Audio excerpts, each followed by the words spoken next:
আসসালামু আলাইকুম রহমতুল্লাহ। কথায় আছে পিপিলিকার পাখা গজায় মরিবার তরে। পাকিস্তানের ঠিক ওই রকমই হয়েছে। আফগানিস্তানের পারমাণবিক অস্ত্র নেই, মিসাইল নেই, কিছু নেই। আফগানিস্তানের বাহিনী তাদেরকে নিয়মিতভাবে শুইয়ে ফেলে, বাটাম দেয়।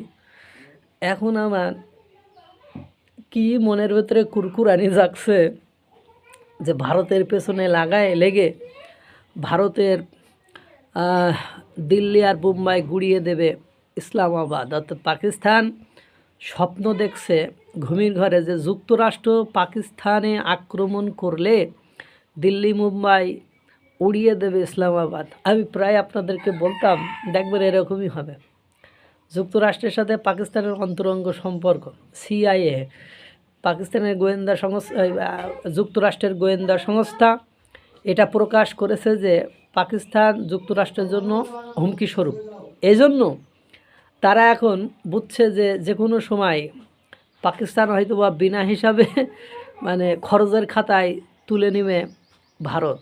এই জন্য তারা এই হুমকিটা দিয়েছে। দেখেন, এখানে বলছে যে আঞ্চলিক নিরাপত্তা নিয়ে চরম উত্তেজনার মাঝে এক বিস্ফোরক মন্তব্য করেছেন ভারতে নিযুক্ত পাকিস্তানের সাবেক হাইকমিশনার আব্দুল বাসিত সলমান। ইরান যুদ্ধ এবং পরিবর্তিত ভূরাজনৈতিক পরিস্থিতির প্রেক্ষাপটে তিনি জানিয়েছেন, যুক্তরাষ্ট্র যদি পাকিস্তানের অস্তিত্বের উপর আঘাত হানে তবে তার পাল্টা জবাব হিসেবে ভারত আক্রমণ হতে পারে।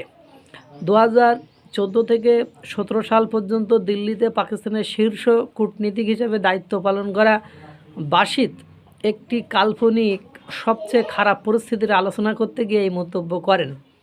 যদিও তিনি এই পরিস্থিতিকে অত্যন্ত অস্বাভাবিক এবং অসম্ভবের তালিকায় বলে উল্লেখ করেছেন, কারণ পাকিস্তানের আত্মরক্ষার পূর্ণ সক্ষমতা রয়েছে। তবে তাত্ত্বিকভাবে এমন চরম পরিস্থিতির সম্ভাবনা তিনি উড়িয়ে দেননি। উনি কেন লক্ষ্যবস্তু হবে ভারত? বাসিতের যুক্তি অনুযায়ী যদি যুক্তরাষ্ট্র পাকিস্তানকে আক্রমণ করে এবং পাল্লার সীমাবদ্ধতা বা কৌশলগত কারণে পাকিস্তান সরাসরি মার্কিন ভূখণ্ড বা তাদের দূরবর্তী ঘাঁটিতে আঘাত হানতে না পারে, তবে ভারতই হবে তাদের ডিফল্ট টার্গেট।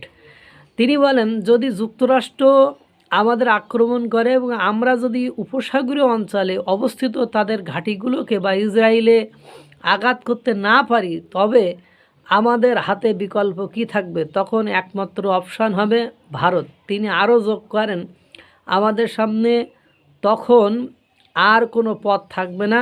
কেউ যদি আমাদের দিকে শত্রুতামূলক দৃষ্টিতে তাকায় তবে কোনো দ্বিধা ছাড়াই আমরা ভারতের দিল্লি বা মুম্বাইয়ের মতো শহরগুলোকে আক্রমণ করব। পরবর্তী ফলাফল কী হবে তা পরে দেখা যাবে। তিনি আরও যোগ করেন, আমাদের সামনে কী হবে ওটা বাসিতের এই মন্তব্য অনেকটা ইরানের সেই নীতির মতো, যেখানে তারা সরাসরি যুক্তরাষ্ট্র আঘাত করতে না পেরে মধ্যপ্রাচ্যের মার্কিন মিত্র দেশগুলোকে লক্ষ্যবস্তু করার হুমকি দেয়। এটাই হলো সত্য এবং এটাই হলো তাদের ডিফল্ট লাইন। ভারত এর আগে অপারেশন সিঁদুর অপারেশন চালাইল, তখন কিন্তু নাজেহাল হয়ে গেল, বহু ধ্যাড়ামালা হয়েছে। ওদিকে আফগানিস্তানের প্যাদানো খাইছে, বালুচিস্তানের খাচ্ছে, এইদিকে টিটিপি তেহরিকে তালেবান পাকিস্তানের বাদাম খাচ্ছে, এদিকে আমেরিকা বিস্ফোরক মন্তব্য করে ফেলেছে যে পাকিস্তান আমেরিকার জন্য হুমকি স্বরূপ।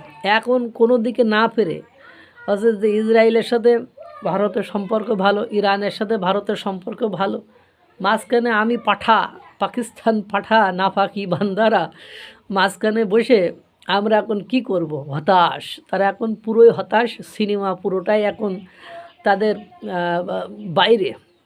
এখন এই মুহূর্তে তারা অস্তিত্ব সংকটে ভুগতেছে, এটা 100% নিশ্চিত যে পাকিস্তান অস্তিত্ব সংকটে ভুগতেছে। এবং পাকিস্তান রোজার ভেতরে আফগানিস্তানের যে হাসপাতালে হামলা করেছে, এর জন্য তাদেরকে কাঠখড় পোড়াইতে হইব, এর জন্য অনেক বড় মাসুল দিতে হবে, এটা বুঝতে পেরেছে। 5 দিনের যুদ্ধবিরতির পরবর্তীতে যে অ্যাকশানে যাবে এবং আমেরিকা যে পাকিস্তানের পক্ষে আর নেই, এটা কিন্তু একেবারে ক্লিয়ার হয়ে গিয়েছে। সুতরাং পাকিস্তান মানে এখন ভুলভাল বকাবকি শুরু করেছে। হয়তো তাদের পতন অতি সত্বর, অতি দ্রুত বিশ্বের মানুষ দেখতে পাবে। তাদের স্বাধীনতা এবং সার্বভৌমত্ব তো দূরের কথা, তারা পাকিস্তান খণ্ড বিখণ্ড হয়ে যাওয়ার সম্ভাবনা বেশি। কারণ ওদিকে বালুচিস্তান দখল, এদিকে টিটিপিতে, এদিকে মানে এদিকের অঞ্চলটা ওরা খাইবার পাখতুনখোয়া অঞ্চল আফগানিস্তানের অধীনে যদি চলে যায়, এদিকে আজাদ কাশ্মীর, এরা তো ভারতের সাথে আসার জন্য উন্মুখ হয়ে আছে। সব কিছু মেলায় পরিবেশ পরিস্থিতি জটিল হয়ে গেছে তাদের জন্য। আল্লাহ তাআলা সকলকে ভালো রাখুক, সুস্থ রাখুক। আসসালামু আলাইকুম ওয়া রাহমাতুল্লাহ।